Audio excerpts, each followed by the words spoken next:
Well, we are coming to the end of our series on the Gospel of Mark, and in Mark 15 and 16, we're going to see Jesus crucified, we're going to see him die, we're going to see him buried, and we're also going to see him rise again from the dead.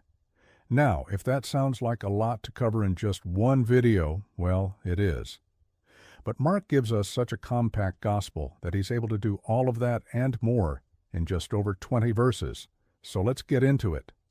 Let's go through Mark chapter 15 and 16 and see how this incredible story unfolds. All right, so we start Mark chapter 15 with Jesus being handed over to be crucified. And there's some pretty interesting details here. One is that Jesus is mocked by those who condemn him. He's beaten, and they put a crown of thorns on his head, and they say to him, "Hail, King of the Jews!" Then they spat on him and beat him again. That is not what a king is supposed to look like. So they were mocking him by saying, "You are a king," and then beating him up and treating him like garbage, because that's what a king is supposed to look like. Then they take Jesus out, and this is something that was surprising to me. They take Jesus out to be crucified, but they make Simon of Cyrene carry his cross. So they force this guy to help Jesus carry his cross, which I thought was kind of odd. You would think that they would just have condemned him and crucified him right there. But for whatever reason, they wanted to drag it out a little bit longer, and they made Simon of Cyrene carry his cross with him. Then, as they're walking to Golgotha, where the crucifixion will happen, Mark says there were also women who were looking on from a distance, who had been following him from Galilee, and they helped bear his cross. Now, the way that this verse is worded in other translations makes it sound like Mary Magdalene and a few other women were the ones who were helping Jesus carry his cross. But the way that Mark worded it here is actually more like, these women, and they were many, they were looking on from a distance, and they followed him, and they helped carry his cross. So this is a good example of how Mark likes to keep things short and to the point. He doesn't really want to elaborate too much or give us too many details. He just wants to tell us, this happened, then this happened, then this happened. But when you compare Mark's account to Matthew, Luke, and John, we get more details about who these women were and what their names were. And so we know that Mary Magdalene and Mary, the mother of James and Joseph and Salome, they were there. But Mark just lumps them all together and calls them women. Then Mark tells us why they were there. They were following him from Galilee. So they traveled with Jesus from Galilee all the way down to Jerusalem to celebrate Passover. And then they saw what happened. After that, Mark tells us that they crucified Jesus and divided up his garments among themselves. So they took everything that Jesus had, including his clothes, and they gambled it away. And then they sat there and watched him. And Mark tells us who they were sitting with. It was the chief priests, the teachers of the law, and the elders. And Mark says they were mocking him. And what did they mock him about? Well, verse 29 says, "Let the Christ, the King of Israel, come down from the cross now and save himself, and we will believe in him." So they were saying, okay, if you're really the Messiah, if you're the Son of God, come down from the cross, show us a miracle, show us a sign, prove to us that you are who you say you are, and if you do, we'll believe in you. And isn't that ironic? Because that's exactly what they were doing at every other point in the Gospels as well. When Jesus performed miracles, they said, "This is the work of Satan." When Jesus taught, they said, "He's a blasphemer, he's a demon-possessed." Like everything that Jesus did was an opportunity for them to push him further into a corner to see how far he would go. And they weren't willing to believe in him even when they saw all the evidence.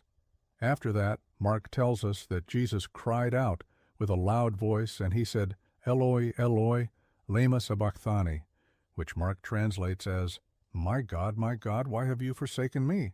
So right before Jesus died, he cried out to God and he asked the question, "Why have you forsaken me?" And I don't think that Jesus was asking God a question. I think that Jesus was actually speaking to Satan in that moment.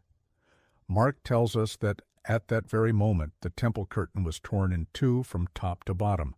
And that is significant because that curtain separated the holy place, where only the high priest could go into, the most holy place where only God could be.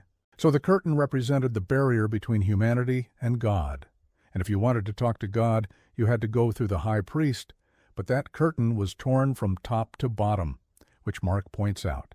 So that showed that the barrier between humanity and God was torn down. There was no longer a wall separating them from God. They could go directly to God through Jesus. And so that was a physical manifestation of what was happening spiritually in that moment. And then Mark tells us that Jesus died. And he says that at that moment the centurion who was guarding him said, "Surely this man was the Son of God." And Mark tells us why he said that.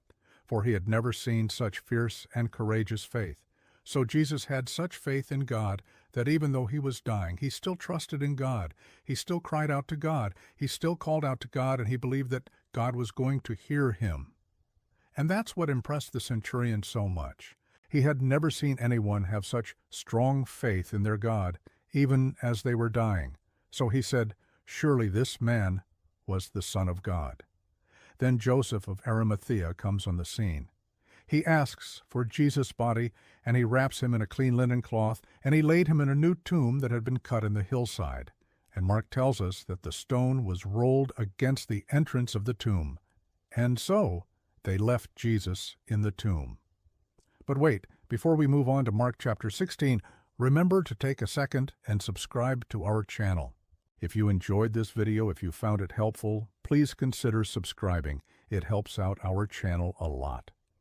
And now let's go to Mark chapter 16. And right away, Mark tells us that when the Sabbath was over, Mary Magdalene and Mary, the mother of James, came to the tomb early in the morning to see it.